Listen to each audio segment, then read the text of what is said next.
Hi gang, Scott here. We're going to have a look at the LUT filter in ON1 Effects. What a LUT is, how to apply the filter, how to control it, what its sliders do, and also how the blending options can really help you refine the look of a LUT once you've added it to your photo. Now really quick, if you're thinking about adding ON1 products to your workflow, ON1 Photo Raw, ON1 Effects, any of the other plugins, check the show notes. There is an offer code down there that will save you some money, give me a little bit of support, doesn't cost you anything extra, and it's a win-win. So check that out.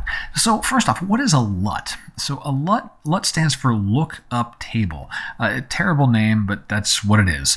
And what it does is a color mapping. It's color grading, but it's a predefined color mapping, and it can be very, very intricate. Unlike color grading tools where you're just adding a certain tint to highlights or shadows, the LUT, the lookup table that is built into the product, or you can add your own, it does a mapping of color. And really simplistically, we could take pure black, in RGB, 000. And a lookup table, a LUT, would say, well, I don't want pure black to be black. I want it to be charcoal gray.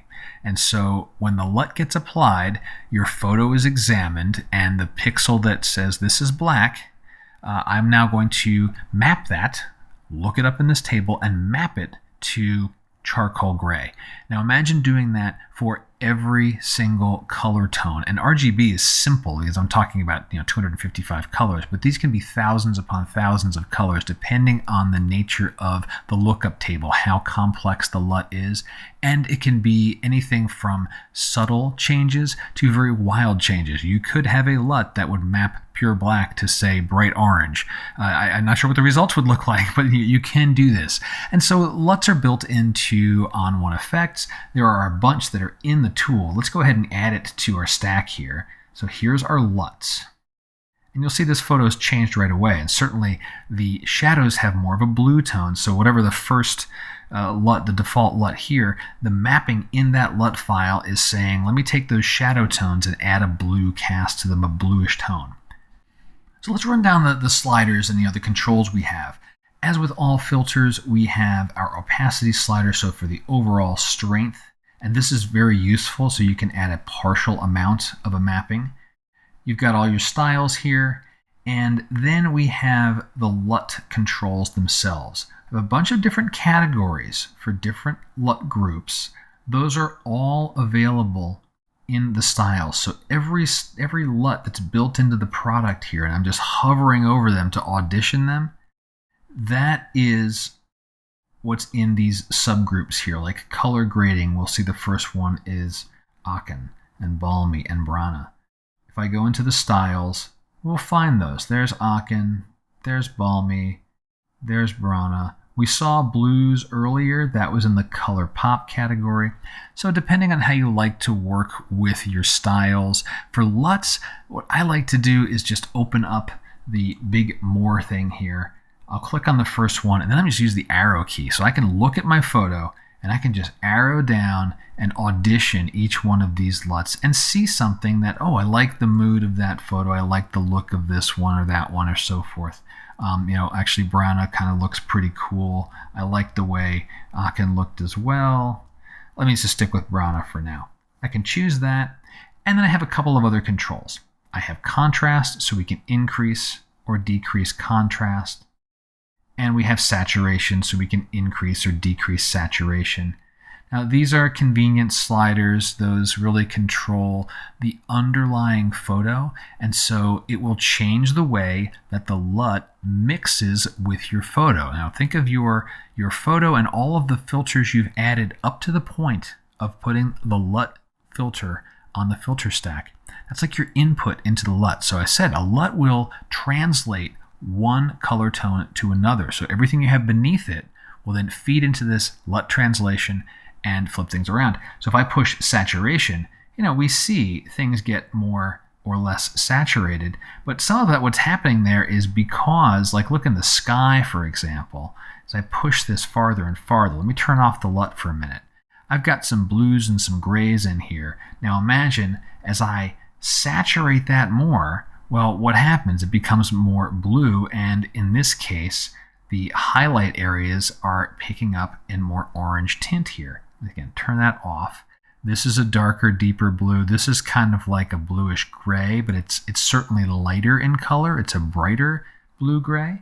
And so if I push that saturation up and I add more tone to that brighter area, well, now it's getting, the LUT's saying I need to add more orange there because you're telling me that I've got a different color tone there. So the mix of these with the LUT, it is a matter of working visually. It is usually the best way to operate with a LUT is work visually, see what's working well for your photo, and see what you like. But one last thing about LUTs is we can add our own LUTs. So this import button here, I'm going to click the import button, and it will pop up the extras manager and then open up the LUTs tab, suggesting to me that I should be working in this tab. And in fact, it opens up the entire, it opens up your browser to your computer, so you can go look anywhere on your computer, find any LUTs that you have downloaded.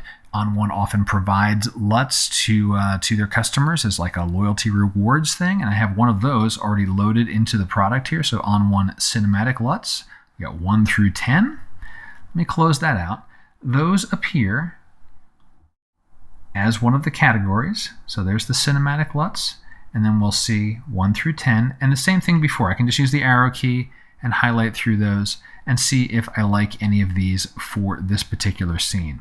These ones aren't feeling good for this photo, and it's kind of like presets, where sometimes a LUT works really well for a photo, sometimes it doesn't. You just have to play around, explore a little bit, and over time you'll build up kind of a little mental table of your own where I like these types of LUTs for these types of scenes, and you'll be able to add them in. I think I will go back to, whoops, wrong button there, not import, styles, and go back to that, go back to the icon here. And I might even dial down the strength on that. I want some grading, but not a ton. Not too bad, not too bad. Let's look at one other example of using the LUT filter. I want to show you the black and white LUTs because not all of them are black and white, and they can provide some interesting mixes. And I want to show you the blending options. So let's have one more look here at this scene. You got a cool band that was out on the streets in, I think this was in Rome. And let me add a LUT to this and go to the black and white group. And once again, I'll just start arrowing down. But what I want to point out first off is these provide different feels than just the straight black and white filter because it's doing this color mapping, right? There's more than just saying I'm taking, the saturation out of things and I'm doing, some raising brightness and darkness of certain color regions.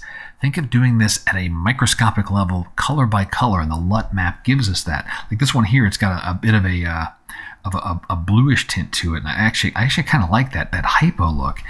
But I don't have to take it at face value, right? I can lower the amount. So if I wanted to have I want a desaturated kind of look, but different than just desaturating.